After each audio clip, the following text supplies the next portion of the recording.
Assalamualaikum warahmatullahi wabarakatuh. Perkenalkan, nama saya Fidarwati, NPM 1940302051, Fakultas Teknik, Prodi Teknik Elektro, Universitas Borneo Tarakan.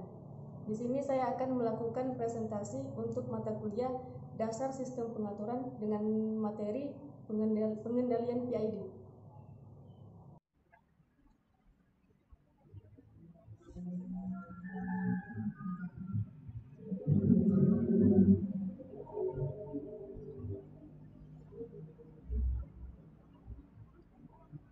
Baiklah, di sini saya akan menjelaskan mengenai materi pengendalian PID. Yang pertama, pengertian PID. PID atau proporsional, integral, dan derivatif merupakan kontroler untuk menentukan presisi suatu sistem instrumentasi dengan karakteristik adanya umpan balik pada sistem tersebut. Komponen PID ini terdiri dari 3 jenis, yaitu proporsional, integratif, dan derivatif atau diferensial. Ketiganya dapat dipakai bersamaan maupun sendiri-sendiri, tergantung dari respon yang kita inginkan terhadap suatu plan. Adapun fungsi dan tujuan PID adalah yang pertama, mencapai titik stabil sistem berdasarkan error umpan balik atau feedback error. Yang kedua, tidak hanya memanfaatkan feedback error yang sekarang, tetapi juga yang terdahulu, dan memprediksi yang akan datang. Yang ketiga, PID yang lengkap dan tepat akan memiliki steady state yang minimal. Di sini ada contoh PID diagram. Ketika kita ingin membuat suatu sistem, maka terlebih dahulu kita akan menentukan set point. Kemudian di sini ada sistem koreksi dan plan. Di sini harusnya ada feedback,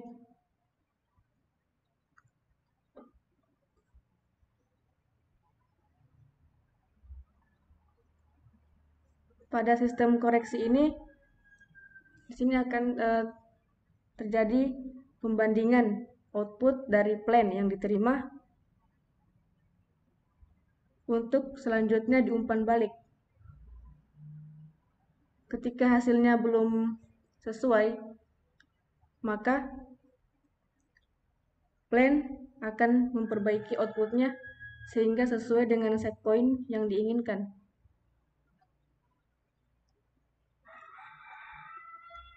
Komponen PID yang pertama yaitu kontrol proporsional. Kontrol proporsional ini memiliki keluaran yang sebanding atau proporsional dengan besarnya sinyal kesalahan atau selisih antara besaran yang diinginkan dengan harga aktualnya. Secara lebih sederhana dapat dikatakan bahwa keluaran kontroler proporsional merupakan perkalian antara konstanta proporsional dengan masukannya. Perubahan pada sinyal masukan akan segera menyebabkan sistem secara langsung mengubah keluarannya sebesar konstanta pengalinya.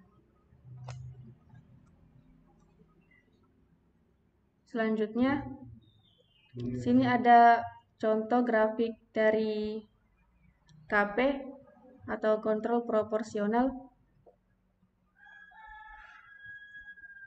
dengan kecepatan 70 mph dan waktu tertentu. Ketika diberikan kecepatan tertentu, dia melewati set point. Gelombang yang pertama ini disebut dengan rise time. Pada grafik proporsional ini terus terjadi osilasi dan bisa dilihat dari kurvanya naik turun.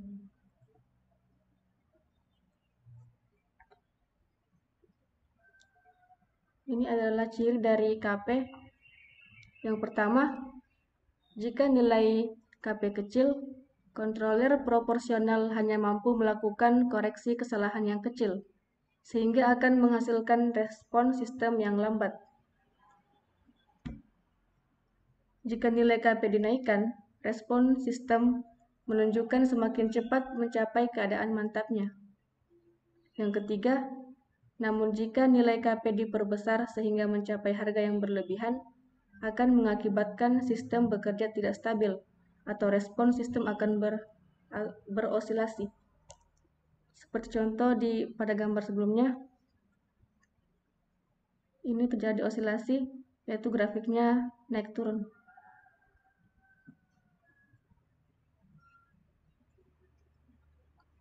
Yang kedua adalah kontrol integral atau KI. Kontroler integral berfungsi menghasilkan respon sistem yang memiliki kesalahan keadaan mantap 0.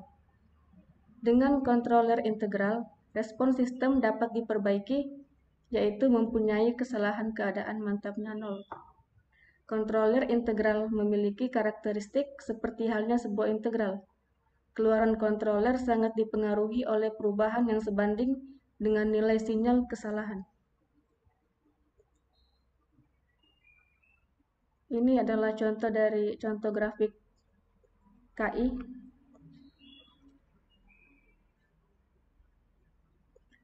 Saat terjadi rush time, dengan adanya integral, dia akan mengurangi steady state error dan perlahan-lahan akan menuju ke set point.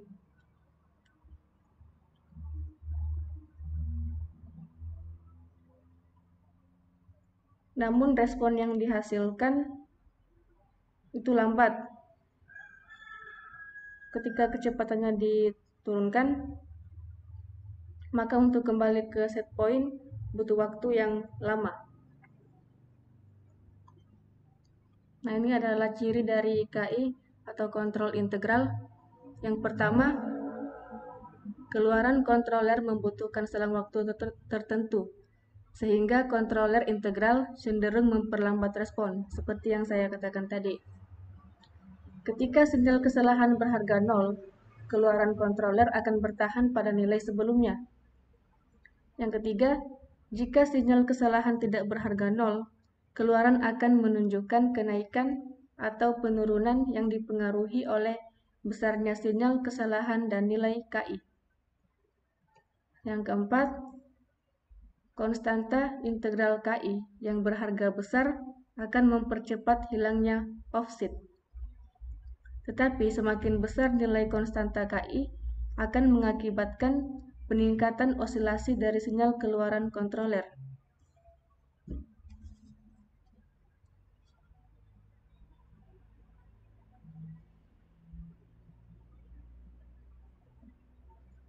Jadi jika dibandingkan dengan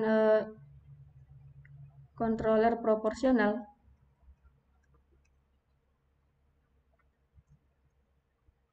untuk grafik KI, ketika grafiknya menurun, dia akan mengurangi osilasi atau ketidakstabilan. Sedangkan pada kontroler proporsional, walaupun grafiknya menurun, tetap terjadi osilasi. Dapat dilihat dari grafiknya yang naik turun.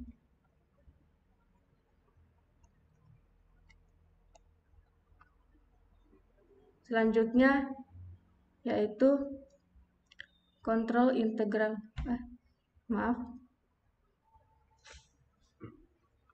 Selanjutnya yaitu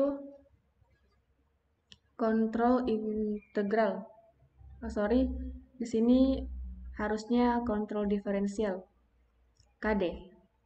Yang ketiga yaitu kontrol diferensial.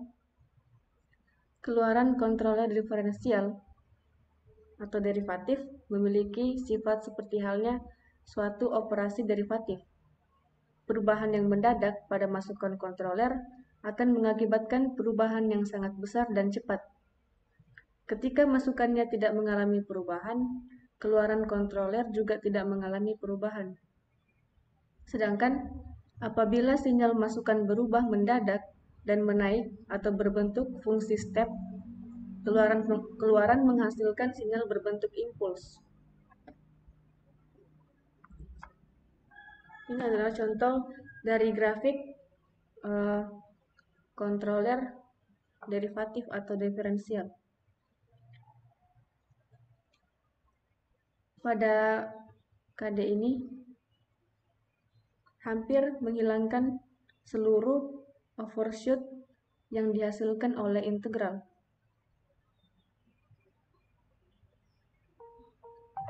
Dan ketika terjadi rush time, dia akan mempercepat sistem untuk kembali ke set point.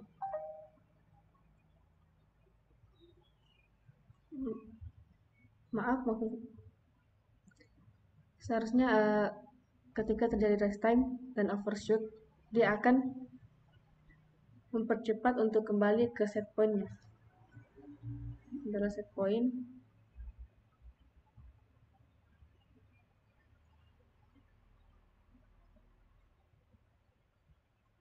Dan pada kontroler diferensial ini atau derivatif bisa menstabilkan respon saat terjadi osilasi. Dari grafik ini dapat dilihat ya, bahwa ini sudah sangat stabil.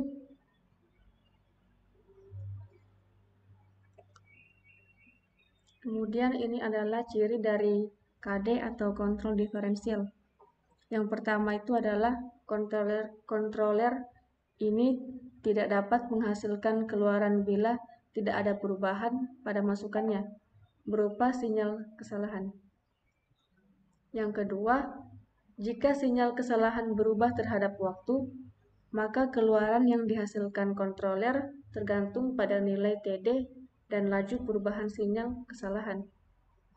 Yang ketiga, kontroler diferensial mempunyai suatu karakter untuk mendahului, sehingga kontroler ini dapat menghasilkan koreksi yang signifikan sebelum pembangkit kesalahan menjadi sangat besar.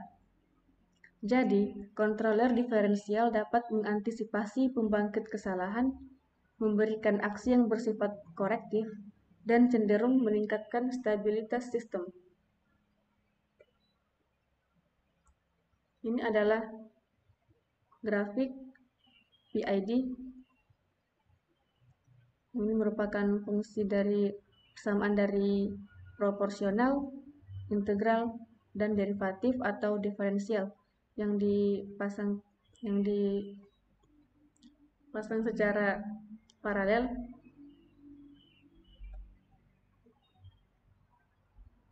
Kemudian kesimpulannya adalah setiap kekurangan dan kelebihan dari masing-masing pengontrol PI dan D dapat saling menutupi dengan menggabungkan ketiganya secara paralel menjadi pengontrol proporsional plus integral plus diferensial atau pengontrol PID.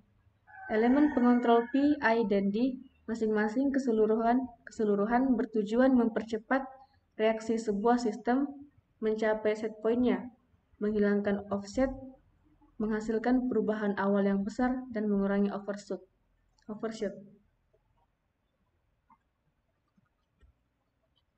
Sekian dari penjelasan saya mengenai pengendalian PID. Terima kasih.